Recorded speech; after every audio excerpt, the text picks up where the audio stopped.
हिंदू और मुस्लिम आबादी को लेकर एक रिपोर्ट सामने आई। ये रिपोर्ट बेहद चौंकाने वाली है और इस रिपोर्ट के आने के बाद से सियासी घमासान शुरू हो गया है। लोकसभा चुनावों के चौथे चरण से पहले नया सियासी घमासान शुरू हो गया है। हिंदू और मुस्लिम आबादी को लेकर जो रिपोर्ट सामने आई वो चौंकाने वाली है। आजादी के बाद से पिछले 65 सालों में मुस्लिम आबादी 43% बढ़ी तो हिंदुओं की आबादी 8% घट गई। इस मुद्दे पर बीजेपी और विपक्षी दलों में बयानबाजी तेज हो गई है। ये कांग्रेसियों ने बिहार सहित तमाम देश को धर्मशाला बना दिया। 1971 में जो बांग्लादेश से जो बांग्लादेशी घुसपैठी आए, रोहिंग्या बांग्लादेशी घुसपैठी, इसको वोट बैंक कांग्रेसियों ने बनाया और ये भारत के सनातन को खत्म करने की एक साजिश भी है। हम मुद्दे पे बात नहीं कर रहे हैं, लेकिन आप तो देख रहे हैं कि रोज रोज हम ही मुद्दों पे बात कर रहे हैं। वो लोग पता नहीं क्या क्या कह रहे हैं और क्या चुनौती है। रोज रोज तो मैं मुद्दों पे ही बात करती हूँ। महंगाई, बेरोजगारी, इन पे कौन बात कर रहा है बीजेपी में। राजस्थान में ऑर्गन डोनेशन स्कैम में भजनलाल सरकार ने बड़ा एक्शन लिया है। राजस्थान में क्या एक्शन लिया गया है, देखिए इस रिपोर्ट में। राजस्थान में ऑर्गन डोनेशन स्कैम में भजनलाल सरकार ने बड़ा एक्शन लिया है। राजस्थान सरकार ने ऑर्गन डोनेशन घोटाले में राजस्थान हेल्थ यूनिवर्सिटी के कुलपति सुधीर भंडारी का इस्तीफा ले लिया है और सवाई मानसिंह अस्पताल के अधीक्षक और प्रिंसिपल को बर्खास्त कर दिया है। राजस्थान के चिकित्सा मंत्री गजेंद्र सिंह खिवसर ने कहा है कि ऑर्गन डोनेशन में फर्जी एनओसी का बड़ा गिरोह है। नहीं था, एक खाली मीटिंग्स जो है पिछली सरकार के कार्यकाल के अंदर एक मीटिंग की तिथि बताते थे, लेकिन कितने एनओसी दिए, क्या कार्रवाई हुई है, उसका हमारे पास कोई भी रिकॉर्ड नहीं है। गजेंद्र सिंह खिवसर ने कहा है कि पिछली सरकार के मंत्री और मुख्यमंत्री की भूमिका को भी देखा जाएगा।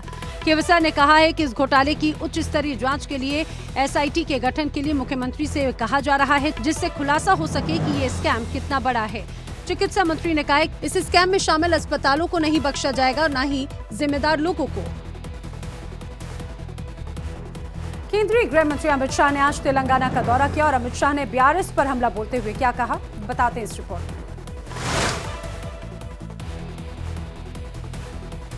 केंद्रीय गृह मंत्री अमित शाह ने आज तेलंगाना का दौरा किया, जहां एक चुनावी रैली को संबोधित करते हुए गृह मंत्री शाह ने राहुल गांधी पर निशाना साधा। शाह ने कहा कि ये चुनाव मोदी बनाम राहुल है। अमित शाह ने बीआरएस पर हमला बोलते हुए कहा कि बीआरएस तेलंगाना में विकास सुनिश्चित करने के वादे के साथ सत्ता में आई, लेकिन उसने केवल भ्रष्टाचार किया।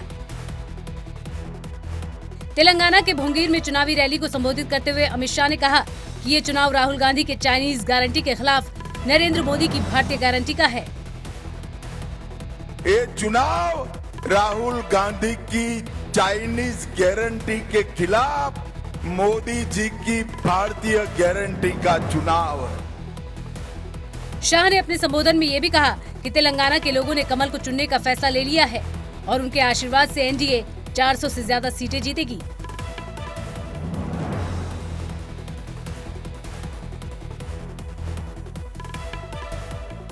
मुख्यमंत्री योगी आदित्यनाथ आज बीजेपी प्रत्याशी अजय मिश्रा टेनी के समर्थन में रैली करने के लिए लखीमपुर खीरी पहुंचे और इस दौरान उन्होंने अखिलेश यादव पर जोरदार निशाना साधा। मुख्यमंत्री योगी आदित्यनाथ बीजेपी प्रत्याशी अजय मिश्रा टेनी के समर्थन में रैली करने लखीमपुर खीरी पहुंचे। यहां पर सीएम योगी ने समाजवादी पार्टी पर जमकर हमला बोला। समाजवादी पार्टी के एक ही परिवार के लोग 5 लोग चुनाव लड़ रहे हैं। 3 के चुनाव संपन्न हो गए, तीनों के तीनों भाजपा की झोली में जाएंगे। चौथे चरण में कन्नौज में भी चुनाव होने जा रहा, वही भाजपा के झोली में जाएगा और छठे चरण में आजमगढ़ में होगा, वो भी भाजपा की झोली में जाएगा। एकदम 0/0 होगा इनका, खाता ही नहीं खुलने देंगे। सीएम योगी ने कहा कि रामद्रोही सपा सरकार के समय दंगा कर्फ्यू होता था, व्यापारी और बेटी असुरक्षित थे, लेकिन बीजेपी सरकार में ये सब बंद हो गया है। समाजवादी पार्टी की सरकार के समय आपने देखा होगा, हर दूसरे दिन एक दंगा होता था, कर्फ्यू लगता था, व्यापारी और बेटी दोनों असुरक्षित थी। सीएम योगी ने ये भी कहा कि लोकसभा चुनाव के 3 चरण पूरे हो चुके हैं। देश में एक ही स्वर गूंज रहा है, एक बार फिर मोदी सरकार। पूर्व कांग्रेस नेता सैम पित्रोदा का विवादित बयान सामने आया और इस विवादित टिप्पणी से भारत में सियासी संग्राम छिड़ चुका है। अब इसे रॉबर्ट वाड्रा ने भी इस पर रिएक्शन दिया है। क्या कहना है रॉबर्ट वाड्रा का, देखिए इस रिपोर्ट में।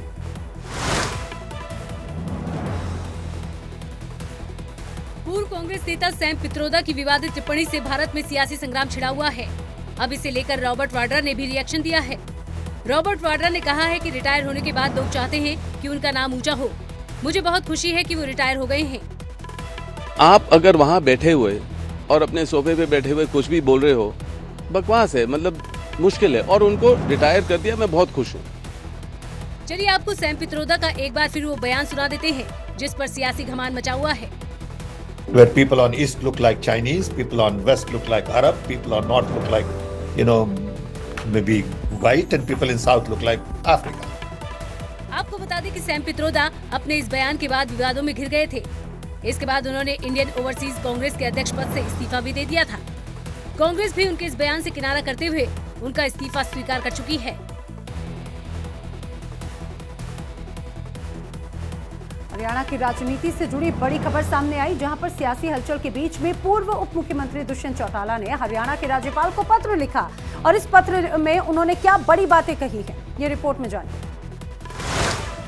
हरियाणा की राजनीति से जुड़ी बड़ी खबर ये आई कि सियासी हलचल के बीच पूर्व उप मुख्यमंत्री दुष्यंत चौटाला ने हरियाणा के राज्यपाल को पत्र लिखा है।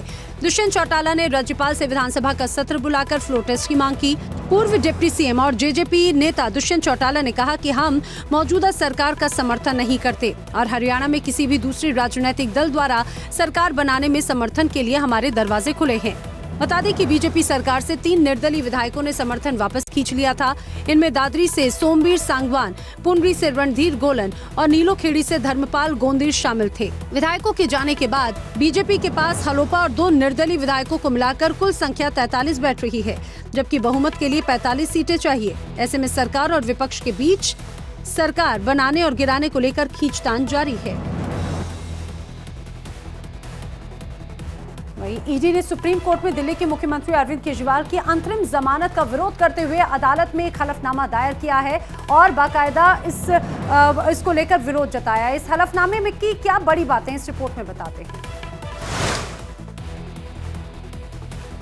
प्रवर्तन निदेशालय यानी ईडी ने सुप्रीम कोर्ट में दिल्ली के मुख्यमंत्री अरविंद केजरीवाल की अंतरिम जमानत का विरोध किया। ईडी ने केजरीवाल को जमानत मिलने से पहले अदालत में एक हलफनामा दायर किया है। इसमें कहा गया है कि कानून सभी के लिए बराबर है और चुनाव प्रचार कोई मौलिक, संवैधानिक या कानूनी अधिकार नहीं है। प्रवर्तन निदेशालय ने अपने हलफनामे में कहा है कि किसी भी नेता को चुनाव प्रचार के लिए जमानत नहीं दी गई। इस तरह अपनी पार्टी के उम्मीदवारों के लिए प्रचार करने के लिए केजरीवाल को जमानत देना एक गलत मिसाल कायम करेगा। बता दें कि इससे पहले याचिका पर सुनवाई करते हुए सुप्रीम कोर्ट ने कहा था कि अरविंद केजरीवाल एक चुने हुए मुख्यमंत्री हैं और आदतन अपराधी नहीं हैं। अदालत ने कहा था कि चुनाव सिर पर हैं और ये दिल्ली के मुख्यमंत्री के लिए असाधारण परिस्थिति है।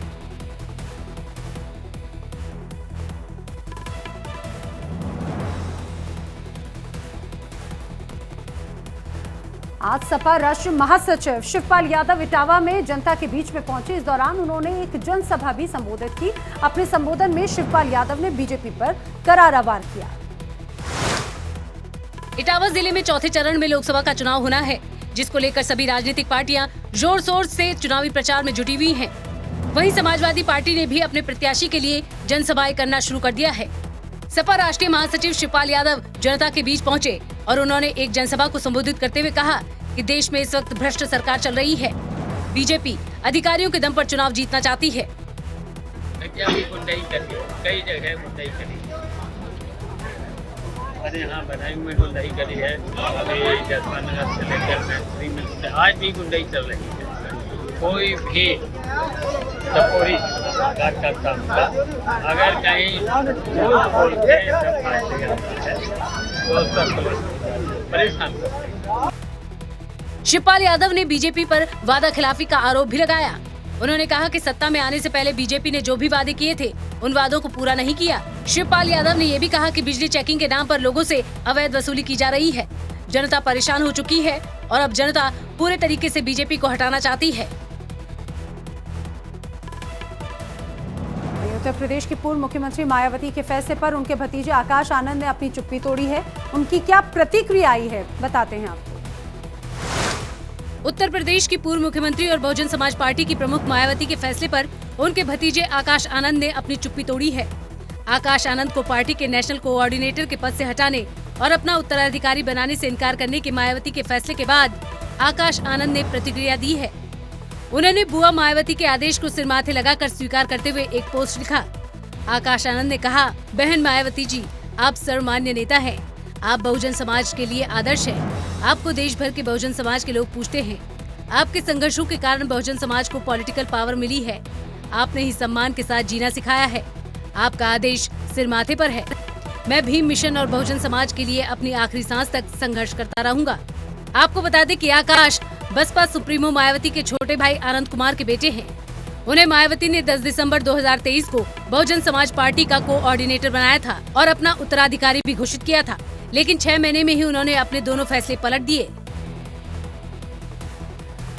बीजेपी नेता नवनीत राणा के 15 सेकंड वाले बयान पर विवाद बढ़ता जा रहा है। राणा के बयान पर एआईएमआईएम के अध्यक्ष असदुद्दीन ओवैसी भड़क गए हैं। उन्होंने नवनीत राणा पर जमकर पलटवार किया। बीजेपी नेता नवनीत राणा के 15 सेकंड वाले बयान पर विवाद बढ़ता जा रहा है। राणा के बयान पर एआईएमआईएम के अध्यक्ष असदुद्दीन ओवैसी भड़क गए हैं। ओवैसी ने कहा कि पीएम मोदी उन्हें 15 सेकंड दे दीजिए, हम भी तो देखें कि क्या करेंगे। आप दे दीजिए, मोदी जी के पास अख्तियार है, दे दीजिए 15 सेकंड। 15 सेकंड ने बोल के 1 घंटा ले लीजिए ना। कौन डर रहा है? कौन डर रहा है? हम तो तैयार हैं। दरअसल बीजेपी प्रत्याशी माधवी लता के समर्थन में जनसभा को संबोधित करते हुए नवनीत राणा ने एआईएमआईएम प्रमुख और हैदराबाद सांसद असदुद्दीन ओवैसी और उनके भाई पर जमकर निशाना साधा था। उस समय राणा ने कहा था कि 15 सेकंड के लिए पुलिस हटी तो ओवैसी भाई कहां गए किसी को नहीं पता चलेगा। मेरे को 15 मिनट लगेंगे छोटे, और हमको सिर्फ 15 सेकंड लगेंगे। 15 सेकंड पुलिस को हटाया। 15 सेकंड अगर पुलिस को हटाया तो छोटे को बड़े को ये पता नहीं लगा कहां से आया और कहां को गया। फिलहाल नवनीत राणा के बयान के बाद सियासी पारा चढ़ा हुआ है। एआईएमआईएम प्रमुख ओवैसी इस बयान पर मोदी सरकार को घेरने की कोशिश कर रहे हैं। राजधानी दिल्ली के राम मनोहर लोहिया अस्पताल में रिश्वतखोरी रैकेट मामले में सीबीआई ने 2 और आरोपियों को गिरफ्तार कर लिया है। इस केस में अब तक 11 लोगों की गिरफ्तारी हो चुकी है।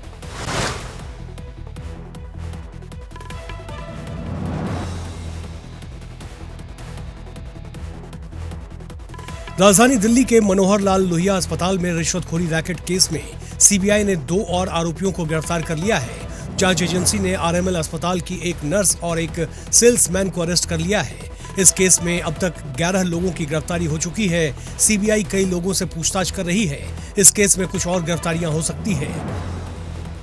आरोप है कि गिरफ्तार किए गए अस्पताल कर्मियों ने गरीब मरीजों के इलाज के नाम पर पैसे लिए। वहीं मेडिकल इक्विपमेंट सप्लाई करवाने के नाम पर डीलर्स से मोटा पैसा वसूल किया गया। सीबीआई ने डॉक्टर्स और मेडिकल इक्विपमेंट से जुड़े डीलर्स के यहां 15 ठिकानों पर छापेमारी की। सीबीआई ने प्रिवेंशन ऑफ करप्शन और क्रिमिनल कॉन्स्पिरेसी 120B के तहत गिरफ्तारी की है।